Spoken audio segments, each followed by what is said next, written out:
বন্ধুরা, welcome back to my channel. আশা করব তোমরা সবাই খুব খুব ভালো আছো। আমিও কিন্তু বেশ ভালো আছি। আর ওয়েদার দেখছো কি অবস্থা ওয়েদারের? দুপুর থেকেই বৃষ্টি হচ্ছে, ঝিরঝির ঝিরঝির করে দেখো। তাও তো এখন একটুখানি ধরেছে, দুপুরবেলা বেশ ভালোই হয়েছে। তো চলো আমি চট করে চা করে নিই, আর একদিকে চা বসিয়ে দেবো, একদিকে দুধ বসিয়ে দেবো। যা যা কাজ আছে পরপর করতে থাকি। আর ঠান্ডাটা এইরকম করেই লেগে যায় বলো। কালকে না পরশুদিন রাত্রে বাবান ফ্যান চালিয়েছে, এত গরম লাগছিল। আর আজকে দেখো বৃষ্টি পড়ছে। মানে কি যে বলবো, নর্থ বেঙ্গলেও এই একই অবস্থা। বাবাও বলছিল যে বৃষ্টি পড়ছে। ওদিকে তো ঠান্ডা এখনো কমেইনি, আমাদের এদিকে না হয় ঠান্ডা কমে গেছে, গরম পড়ে গেছে, কিন্তু আমার বাপের বাড়ির ওদিকে তো ঠান্ডা এখনো কমেইনি। মানে ওদের লেপ কাঁথা কম্বল সব বেরিয়েই আছে, আমি তো সব ঢুকিয়ে দিয়েছি, শুধু পাতলা পাতলা কাঁথাগুলো বার করে রেখেছি যদি গায়ে দিতে লাগে ওই কারণে। তো চলো চা আমি ওর জন্যে রেখে দিলাম, আর আমি একটু জল খেয়ে নিই। দেখেছো আমার গলাটা একটু খেয়াল করো, ওই দেখো আমার গলায় না দুটো টিউমার আছে জানো। এইটা যখন ভাবি না তখন আমার মানে এত টেনশন হয় যে কি বলবো। মানে কি যে টেনশন হয়, তো একমাত্র আমি আর আমার ঠাকুর জানি যেটা নিয়ে কি টেনশন হয়। আজ তোমাদের বলে ফেললাম, আমি বলতে চাইনি। আমি মানে আমার শরীর খারাপ দেখিয়ে ভিউজ বাড়াতে চাই না। চাইলে কিন্তু আমি ভিউজটা বাড়াতেই পারতাম। আমি যদি একটা সেই রকম থাম্বনেল, সেই রকম টাইটেল দিই এটার ওপরে, আমি জানি ভিউজ অনেক আসবে, কিন্তু আমি ওইভাবে ভিউজ বাড়াতে চাই না। আমি নিজের যোগ্যতা অনুযায়ী দেখতে চাই যে দেখি আমার ভিউজটা বাড়ে কিনা, আমার সেই যোগ্যতা আছে কিনা, আমি সেটা দেখতে চাই। তো ওই কারণে আমি আমার টাইটেল কোনো থাম্বনেলে দেখবে না আমার ওই রকম শরীর খারাপ নিয়ে কিছু আমার আছে, আমি বলতে অবধি চাইনি। এখন মানে দেখলাম তো, জল খাচ্ছিলাম তো আমার চোখে পড়লো গলাটা, তো ওই কারণেই আমি বলে ফেললাম। নইলে আমার কিন্তু এর আগের কোনো ভিডিওতেও তোমরা শুনতে পারবে না যে আমি আমার ওই শরীর খারাপ নিয়ে ওইটা কখনো বলেছি। এমনি জ্বর সর্দি কাশি এটা তো শরীর খারাপ মানে বলাই যায়, ওটা বলেছি যে আজ আমার শরীর খারাপ আছে, গলাটা বসে আছে, কিন্তু ওই নিয়ে আমি কখনোই বলিনি।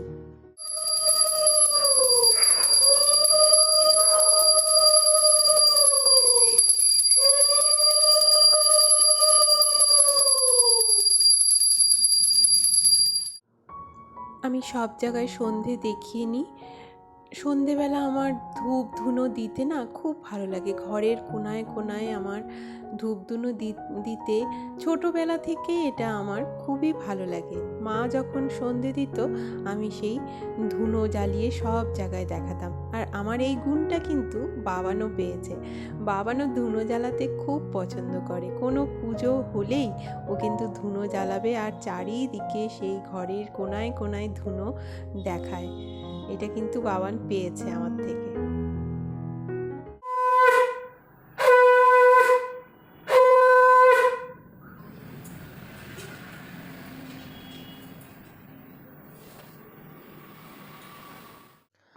তো চলো সন্ধে দেওয়া হয়ে গেল, এইবার আমি একটুখানি এই দেখো কর্পূরটা জ্বালিয়ে দেব আমি। এটা আমার এত ভালো লাগে, কর্পূরের সারা ঘর বাড়ি দিয়ে যখন কর্পূরের গন্ধে ভরে যায় না, আমার সত্যি মনটা পজিটিভিটিতে ভরে যায়, আমার খুব ভালো লাগে। এটা জ্বালিয়ে দিয়েছি, কর্পূর দিয়ে দিয়েছি। একটু পরে এই দেখো কি সুন্দর কর্পূরের পুরো ধোঁয়াটা উঠছে। এখন আমি এটা অফ করে দেব। এবার কর্পূর পুরো সারা ঘরে ছড়িয়ে যাবে, আর এটা নিয়ে গিয়ে একটু ওই ঘরেও দিয়ে দেবো। তারপরে আমি চলে এসেছি বাবানের জন্য একটুখানি, এগুলো খেতেই চায় না বাবান কর্নফ্লেক্সটা, তাও আজকে একটু জোর করে দেব, কিছুতেই খেতে চাইছে না, সেই ম্যাগি পাস্তা চাউমিন এই শুধু বলতেই থাকে। তো আজকে একটুখানি বললাম দেখ বাবা খুব ভালো লাগবে, একটু খেয়ে দেখ। দিয়েছি, কিন্তু ও খায়নি। মানে 2 থেকে 3 চামচ নিয়ে ওর বাবাকে দিয়ে দিয়েছে। আর কি করব, এখনকার বাচ্চারা এসব খায় না, বুড়োরা খায়, বাবা মারা খায়। তো অগত্যায় আবার ওর জন্যে পপকর্ন করতে এসেছি। পপকর্নটা করে দিই। পপকর্ন ও তো খুবই ভালোবাসে, আমারও বেশ ভালো লাগে। ওর বাবা শুধু একটু অল্প স্বল্প ভালোবাসে।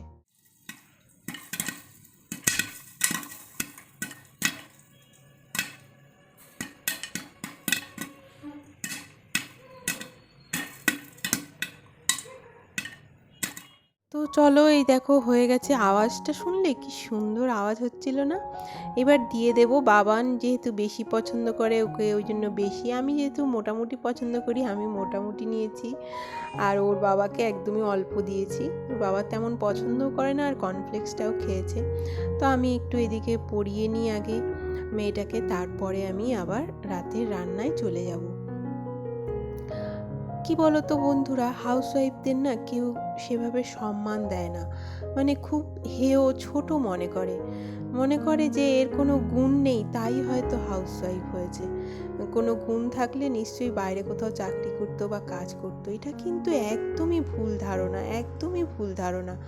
অনেকে অনেক মানে কি বলবো, কেউ হয়তো কোনো মজবুরি ছিল তাই চাকরি করতে পারেনি, কারো হয়তো চাকরি করতে পছন্দ না, হাউসওয়াইফ হতেই পছন্দ। মানে গুছিয়ে সংসার করাটা অনেকেরই পছন্দ হয়েই থাকে, কিন্তু লোকে এত অসম্মান করে, এত ছোট চোখে দেখে হাউসওয়াইফদের, যে কি বলবো। ছোট চোখে কিন্তু দেখতে নেই। আমার যেমন আমার বিয়ের আগেই বর বলে দিয়েছিল, আমার বউ চাকরি বাকরি করুক বাইরে গিয়ে, আমি সেটা পছন্দ করি না। তো আর বউ চাকরি বাকরি করলে নাকি বাচ্চা কাচ্চা ভালো মানুষ, এটা সত্যিই কথা।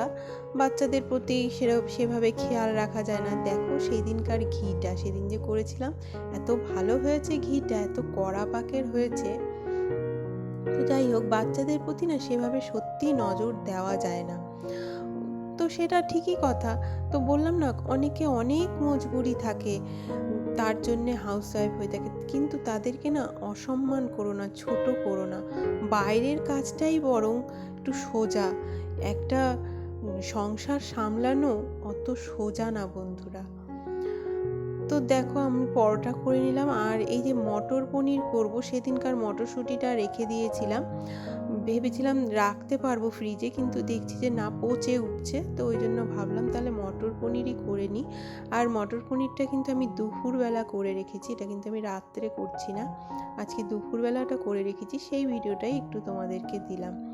মটর পনিরটা আমি দেখো, আর পরোটা রাত্রে করলাম, মটর পনির দিয়ে পরোটা দিয়ে কিন্তু খেয়ে নেব। সব সম্মান না সবাইকে দেওয়া উচিত, কাউকে ছোট করা উচিত না। এই পৃথিবীতে কেউ ছোট করে চোখে দেখার যোগ্য না। সবাই কিন্তু মানে নিজের সম্মান নিয়ে থাকে। একটা পুরো পরিবার সামলানো, বাড়ির কোথায় কি আছে খুঁটিনাটি চোখ বন্ধ করে বলে দেওয়া, এটা কিন্তু কম যোগ্যতা লাগে না। আমি মনে করি কম যোগ্যতা লাগে না। জানি না কে কি মনে করে, কিন্তু আমি এটা ফিল করি হাউসওয়াইফদের অনেকেই ছোট চোখে দেখে, যে ও এর কোনো গুণ নেই বলেই এ হাউসওয়াইফ হয়ে আছে, নইলে ঠিক বাইরে কোথাও না কোথাও চাকরি করতো। তো এইটা সম্পূর্ণই ভুল ধারণা। যাদের মানে এইরকম মেন্টালিটি, তাদের উদ্দেশ্যে বলছি, সবাই মনে করে না, অনেকেই আছে আবার মনে করে, হাউসওয়াইফদের সম্মান দেয়। তো যাই হোক, দেখো আমি একটু অয়েল ম্যাসাজ করে নিলাম মাথায়, একটুখানি মাথাটা যন্ত্রণাও করছিল। আর আমি তো সপ্তাহে 2 দিন আমার বানানো তেলটা দিয়ে একটু ম্যাসাজ করি, খুবই আরাম হয়। মাথা তো ঠান্ডা হয়ই, চুল তো অসাধারণ হয়ে যায়। যেমনই গোড়া মজবুত হয়, তেমন সিল্কি হয়, তেমন মানে চুল কালো থাকে, অকালে পেকেও যায় না। তারপরে আমি মুখটা একটুখানি ফেস ওয়াশ দিয়ে ধুয়ে নিলাম, তারপরে সিরাম দেব। যেহেতু একটুখানি ঠান্ডাটা কমেছে, ওই জন্য আমি এখন নাইটে এই রুটিনটা ফলো করলে না স্কিন এত ভালো থাকে, পরের দিন দেখবে সারাটা দিন এত ভালো থাকে স্কিন। তো যাই হোক, সিরাম দিয়ে নিলাম, তারপরে নাইট ক্রিম দিলাম, আর ঠোঁটে একটুখানি ভেসলিন তো আমার সারা বছরই লাগে। তো চলো, ভেসলিনও দিয়ে দেবো। তারপরে আমি ঠাকুরের বিছানা করব আগে, তারপরে আমাদের বিছানা করতে দেরি আছে কারণ বাবান পড়বে, ওর পড়াশোনা হবে, তারপরে আমি আমাদের বিছানা করব। আমি সোফায় শুয়ে শুয়ে এডিট করব, ওর বাবা শুয়ে শুয়ে টিভি দেখবে, আর বাবান একটু পড়বে। তো দেখো বাবান লাইটটা জ্বালিয়েছে, ওমটা এত সুন্দর লাগছে দেখতে, আমার তো অসাধারণ লাগছে। তো যাই হোক, আজকের ভিডিও আমি এখানেই শেষ করব। তোমরা সবাই খুব ভালো থেকো, সুস্থ থেকো। দেখা হচ্ছে নেক্সট ভিডিওতে। আমার ভিডিওটা যদি একটুও ভালো লেগে থাকে তাহলে প্লিজ একটা লাইক দিও, আর আমার চ্যানেলটিকে সাবস্ক্রাইব করে আমার পাশে থেকো। Tata, bye bye, good night.